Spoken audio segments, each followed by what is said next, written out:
kids from bilingual homes start attending school, they may face several difficulties, including language proficiency.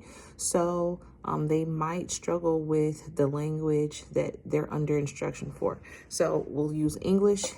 English is a very difficult language to learn. If they're more comfortable with their home language, it will be hard to translate back and forth between school and home, especially if only their native language is used in the home. There could be vocabulary gaps. In a lot of languages, there aren't words for things that we express in the English language. Also, in the English language, we have homophones, we have homonyms, we have synonyms. So things that sound the same or may be spelled the same may have different meanings. And those gaps in the vocabulary, particularly with like academic terms, they can hinder their understanding of the lessons. And then you have code switching, right? So kids might switch in between their home language and the English language inappropriately. And that may lead to some confusion between their peers and their teachers. And that's part of just a cultural adjustment. They may encounter differences. The vowels, the subject, the predicate may come before and after, whereas, again, we'll use the English language structure. The grammatical structure may be difficult for them to learn and understand, and it must impact the way that they're thinking. So those instruction methods, especially if they're used to a different educational approach at home, may be difficult for them to learn. Also, there's emotional challenges. There might be anxiety or stress related to fitting in if you don't know the language, or their peers are making fun of them for not pronouncing the words correctly. It may cause them not to want to speak at all and cause social isolation. And then in turn affecting their academic performance if they are not performing in the language of instruction.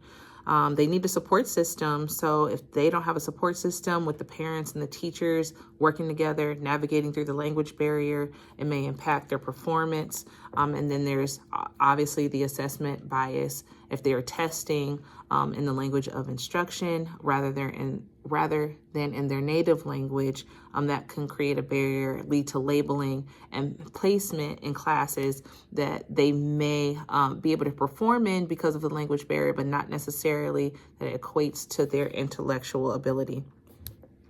Taking the time to adjust from a school environment and back to the home environment, those expectations, those cultural expectations at home, there might be times where the parents expect them to only speak their native language at home, and then they have to transition to school and try to learn a foreign language or the language of instruction, and that can cause some friction there too. So supporting bilingual children with understanding and resources could significantly help mitigate these challenges. Teachers can support bilingual students in several ways. So the first thing is encouraging language skills, promote both the native language and the language of instruction in class.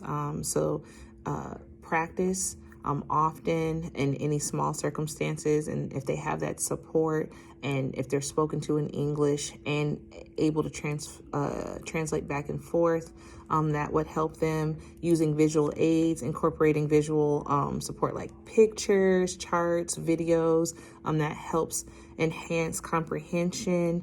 A teacher can tailor the instruction to meet like diverse languages, and assess the proficiency and the level of the language of the learned language or the language of instruction, using varied teaching strategies, and then being culturally responsive and aware. Integrate the student's cultural background into the curriculum to make the learning more relevant and relatable. And finally, building a safe environment. So you want to create a welcoming classroom and an atmosphere where the students feel welcome and feel safe and comfortable taking the risk of learning a new language, because that can be a really scary thing.